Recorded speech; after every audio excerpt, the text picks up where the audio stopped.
Ebullient greetings. I'm your host, Jacquie Bird of Jacquie Bird Spiritual Wellness, your guide to stress and anxiety relief, mindfulness, awareness, self-care, self-love, and personal growth. Welcome and thank you for joining me as we roll with peace in mind.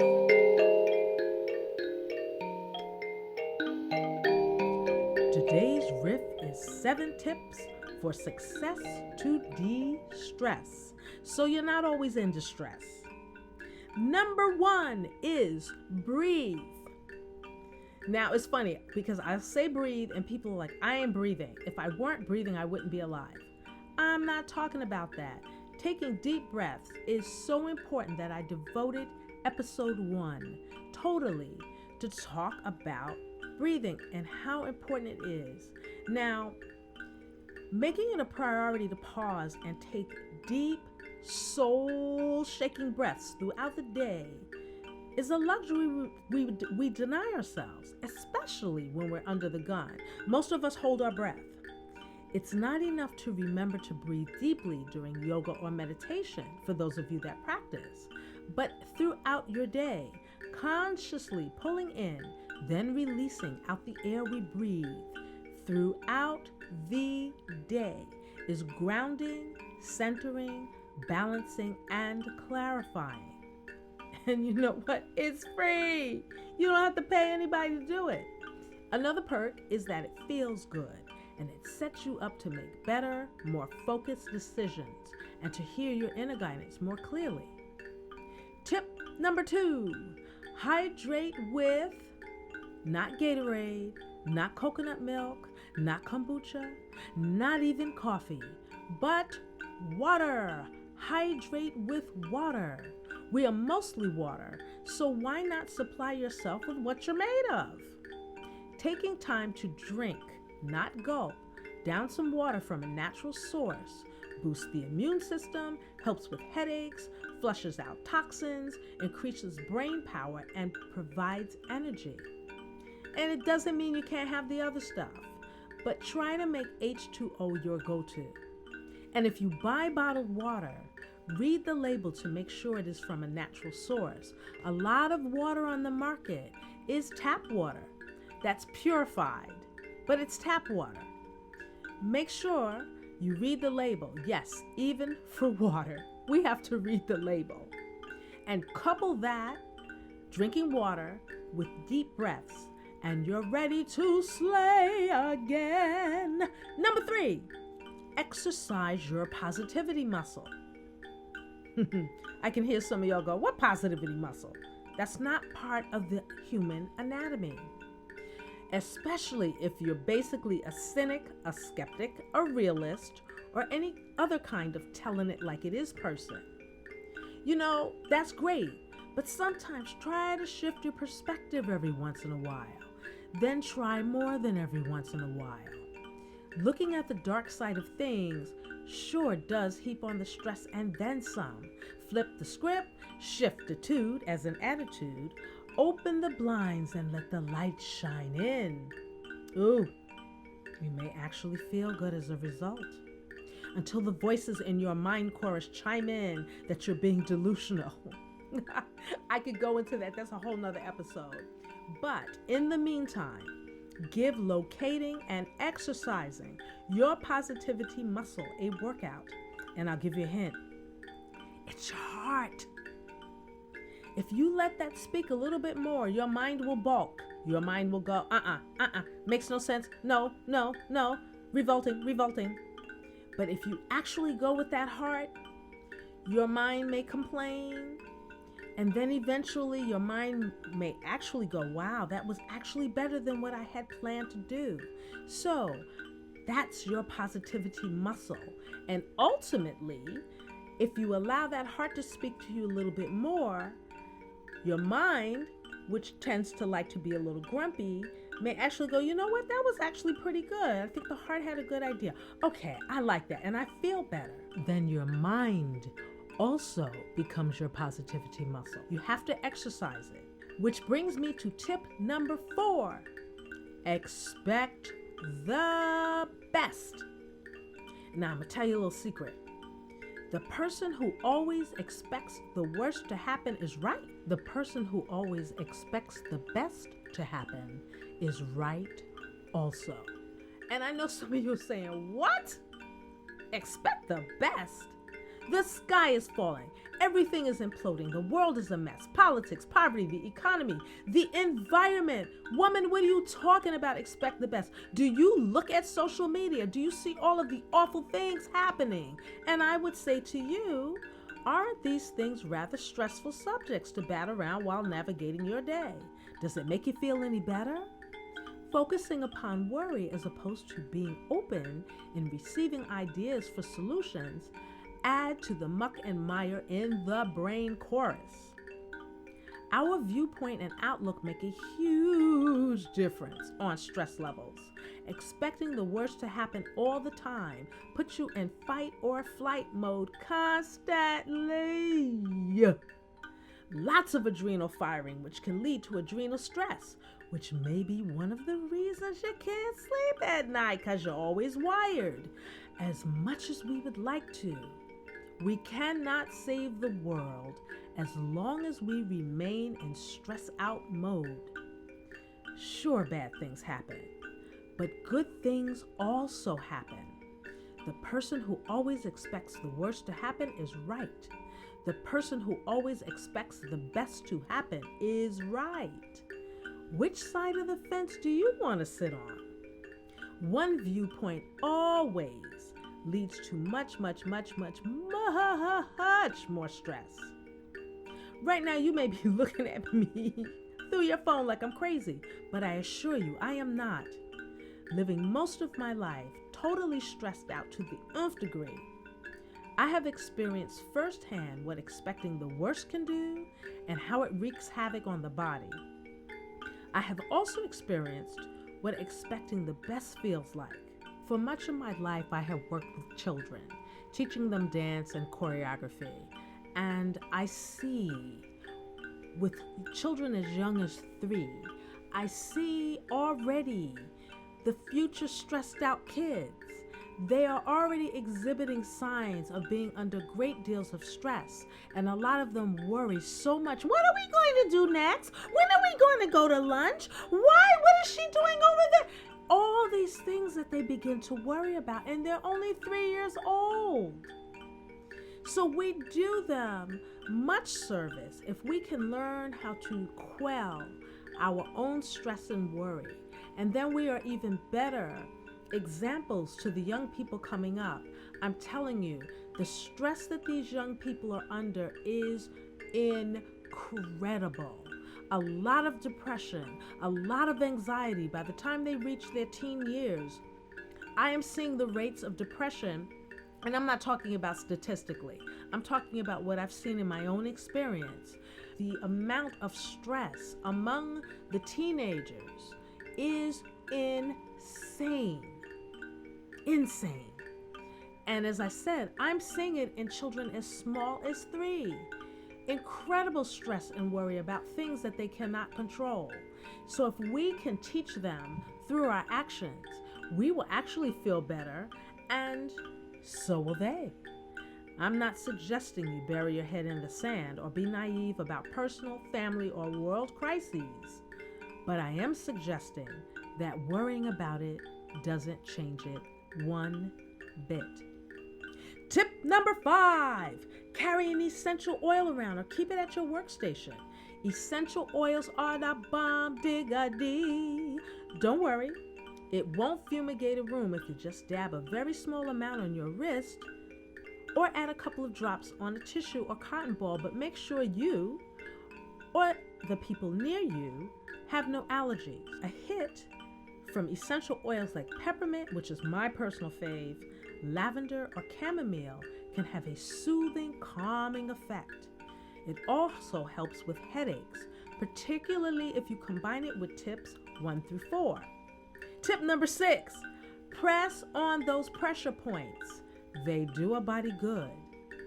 The body is loaded with pressure points, many in the hand, arm, chest, head, and shoulder regions. Pressing on them can knock out a headache, boost energy, reduce heat, and calm you right on down.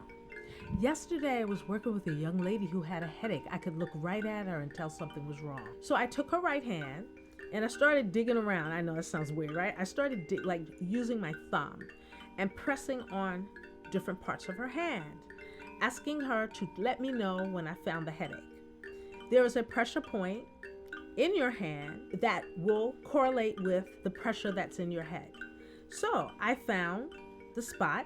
Took me a minute, kept kind of moving around a little bit, found the spot, and I had her breathe in deeply. Oh yeah, that's tip number 1 thing.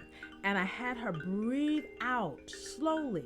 And as she was exhaling, I pressed deeper on the pressure point. And then we repeated that. Deep breath in, I let up on the pressure point a little bit. Nice deep exhale, I pressed down a little harder. You know, it's funny, it didn't take very long. I think it was maybe about 5 minutes tops. I could see in her face that I had alleviated her headache. She was like, oh my gosh, I feel so much better. Pressure points, they do a body good. On to tip number 7, breathe deeply. Oh, I said that, didn't I? Tip number 1, but one can never say that enough. Throw in an affirmation or 2 while you're at it, and like anything that's new, which seems hard in the beginning, it gets better with desire, diligence, intention, and repetition.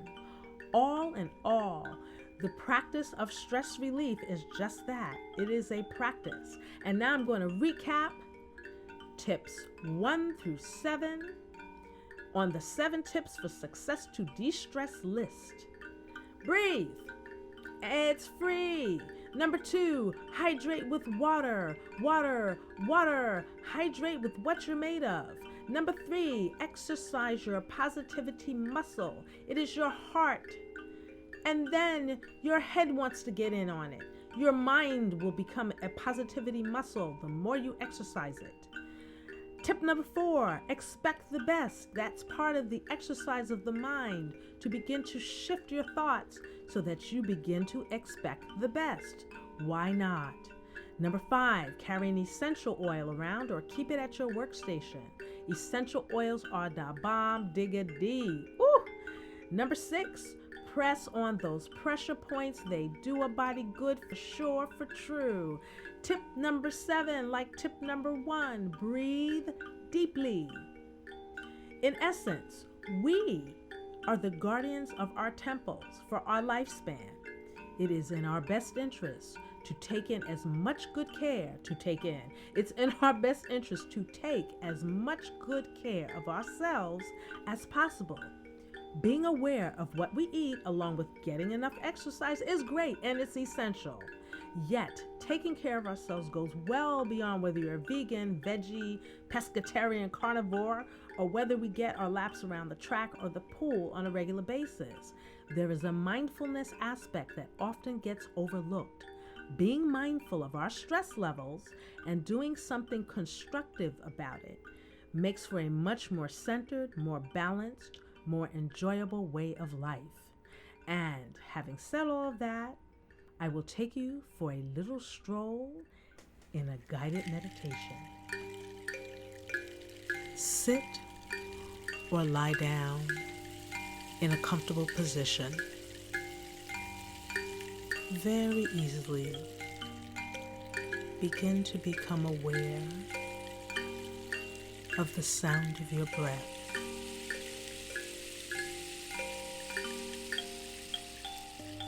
Begin to notice the speed in which you are taking the in-breath and exhaling on your out-breath. Just leave your focus on the breathing very naturally, your own pace. Keep your focus here. And if any thoughts arise, not in keeping with the peace of listening to your breath, just let that thought float away. With me, take a breath in. 1, 2, 3, 4. Exhale. 1, 2, 3, 4. Breathe in. 1, 2, 3, 4. Exhale. 1, 2, 3, 4. Easy breath on your own time.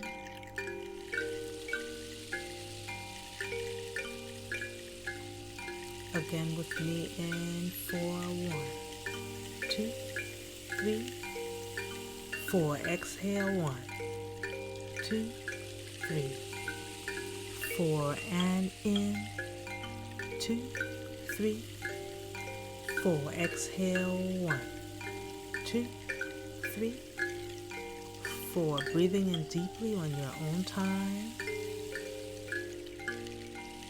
Being aware that your out breath be longer than the in. Continue to breathe here, taking deep breaths in, followed by deeper exhales.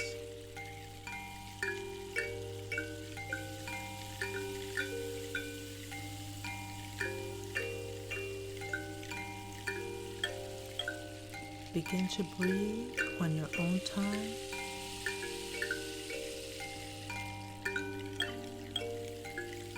Easy and normally. Listen to the rise and fall of the breath moving in through your body and moving out of your body. Breathing easy. Now begin to take your focus to the 7 tips for success to de-stress. Which one will you begin to work on today or first thing tomorrow? Is it being aware of taking deeper breaths more often throughout your day? That's a great one to begin with. Will it be focusing on hydrating with water more often? Will it be exercising your positivity muscle, turning negative thoughts into the positive? Will it be expecting the best? Take one thing at a time and expect the best. Will it be remembering to choose an essential oil, something that you would love to have with you? Will it be pressing on one of those pressure points if a headache arises in the course of your day? Returning again to number 7, which is breathing deeply. Remember to breathe deeply. Begin to return your awareness back. Open the eyes.